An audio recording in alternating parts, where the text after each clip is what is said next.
வேளாண்ல வந்து நாங்கள் 5 பேரும் பார்த்துட்டோம். வித்தியாசமான கலெக்ஷன்ஸ் எல்லாமே நிறைய இருக்குது. பெண்களுக்கு புடவையா இருக்கட்டும், லகுங்காவா இருக்கட்டும், எல்லாமே பயங்கரமா இருக்கு. Velavan stores, Usman road, T Nagar, Chennai மற்றும் தூத்துக்குடி. அந்த அம்மையாருக்கு 3 முறை சட்டமன்ற உறுப்பினர் இந்த கட்சி தான் கொடுத்தது. கொறடா என்ற பதவி இந்த கட்சி தான் கொடுத்தது.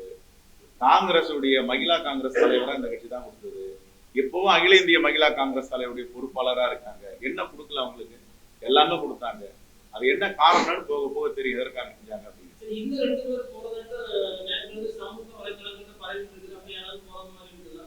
எங்க தலைவர் ராகுல் காந்தி அவர்கள் சொன்னதுதான் அதுக்கு பதில். தைரியம் உள்ளவர்கள், இந்த தேசத்தை பாதுகாக்க வேண்டும் என்பவர்கள் இங்கு இருப்பார்கள். பயத்தில் உள்ளவர்கள், RSS மாதிரி பயத்தில் உள்ளவர்கள் வெளியேறுவார்கள். ஏங்க இத்தனை 34 வருஷம் 37 வருஷம் கட்சிக்கு வேலை பார்த்தேன். எனக்கு இவங்க செஞ்ச துரோகம்.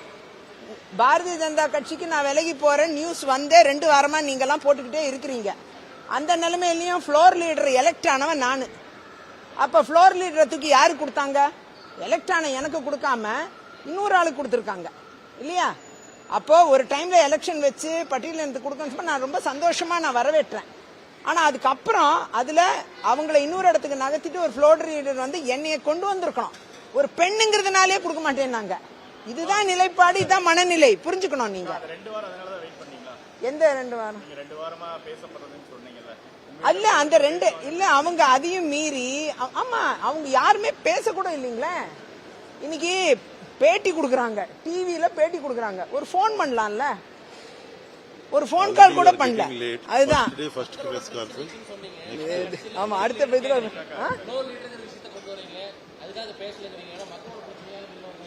மக்களோட பிரச்சனைக்காக இல்ல. அது ஆமா இங்க இருப்பேன். நீங்க ஃப்ளோர் லீடரை பொறுத்த வரைக்கும் ஃப்ளோர் லீடர் ஆகுறதும் மக்கள் பிரச்சனைக்காக தான். மக்கள் பிரச்சனை பேசுறதுக்கு தான். எதுக்குற விட்டா தானே? சபாநாயகரை கேளுங்க எனக்கு எத்தனை சான்ஸ் கொடுப்பாருன்னு. அதாவது போராடிதான் அந்த சான்ஸை நான் வாங்கி பேசுறேங்கிறது உங்களுக்கு எல்லாருக்கும் தெரியும். நீங்க மறுக்க கூடாது சகோதரர்கள். என்ன நீங்க நான் எவ்வளவு போராட்டத்துக்கு பிறகு எனக்கு சட்டமன்றத்தில் ஒரு சான்ஸ் கொடுக்கறாங்கன்னு உங்களுக்கு எல்லாம் தெரியும். ஆகையால சொல்லுங்க என்ன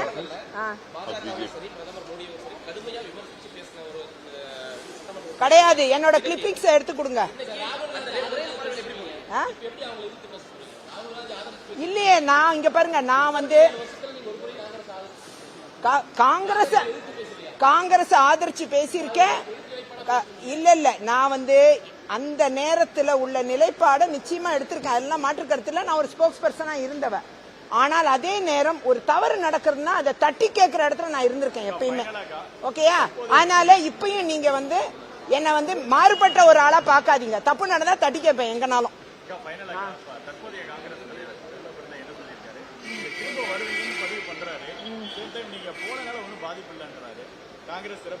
சரி, அது அவங்க நிலைப்பாடு.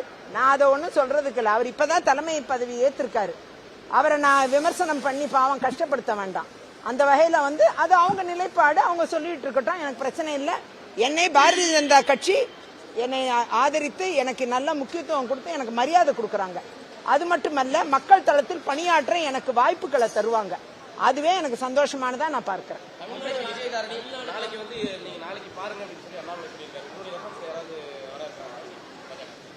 அது மாநில தலைவர் அவர்கள் தான் சொல்லணும். அது நான் முந்திக்கிட்டு சொல்லக்கூடாது. அப்படிலாம் கிடையாது. அதை நீங்க மாநில தலைவர் அவர் தான் அதெல்லாம் பேசணும். அதான் புரோட்டோகால். சரிங்களா?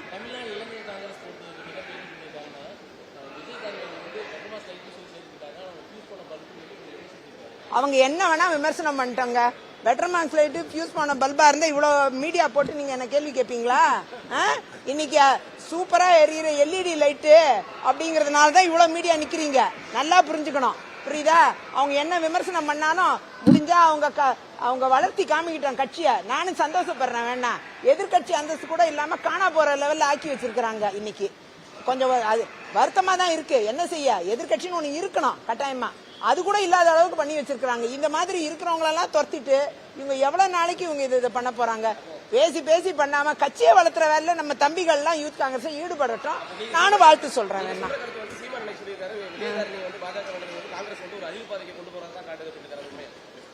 அழிவு பாதை பரவாயில்ல, அண்ணன் சீமான் நல்லா புரிஞ்சுக்கிட்டாரு.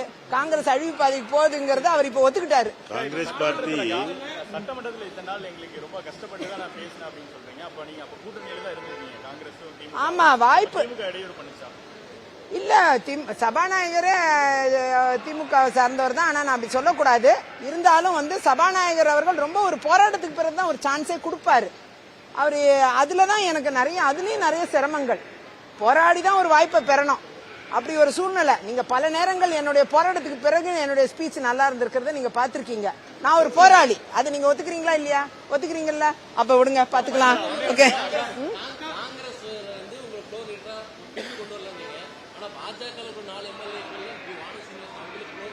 அவங்க ஆல் இந்தியா பிரசிடென்டா இருக்காங்கல்ல. அவங்க வந்து ஆமா, அவங்க மக்கள் இல்ல, அவங்க மக்கள் பிரச்சனையை சூப்பரா நல்லா பேசிட்டு இருக்காங்க. சகோதரி வானதி அவர்கள் அவங்க ஆல் இந்தியா மகிழா மோர்ச்சாவோட பிரசிடென்டா இருக்காங்க. அதே காங்கிரஸ்ல all India Mahila Morcha president vacancy வந்தப்ப அடுத்த போஸ்ட்ல இருக்க ஜெனரல் செக்ரட்டரி நான் ஆல் இந்தியால. அப்ப அந்த பிரசிடென்ட்டுக்கு ப்ரமோட் பண்றதுக்கு நான் கோரிக்கை வச்சப்ப ஹிந்தி ஹார்ட்லேண்ட்ல தான் நாங்க வைப்போம் ஆல் இந்தியா பிரசிடென்ட் எனக்கு பதில் சொன்னாங்க. எனக்கு ரொம்ப வருத்தமா தான் இருந்துச்சு. ஏன்னா நம்ம கட்சி போய் இந்தியா ஹார்ட்லேண்ட் தான் கொண்டு வரேன்னு சொல்றாங்களேன்னு ரொம்ப வருத்தப்பட்டேன். ஆனா இங்க பாரதிய ஜனதா கட்சியில தமிழ்நாட்டுல இருந்து ஒருத்தரை all India president Mahila Morcha president ஆக்கியிருக்காங்க. அப்ப யார் பெண்களுக்கான நலனை யார் பாக்குறா? அங்கதானே நீங்க எடுத்துக்கணும், கோடிட்டு பார்க்கணும். ஆகையால் ஃப்ளோர் லீடர் ஒருத்தர் வேலை பார்க்கலாம், இன்னொருத்தர் ஆல் இந்தியா பிரசிடென்டா இருக்கலாம். ரெண்டும் சூப்பரா இருக்கு.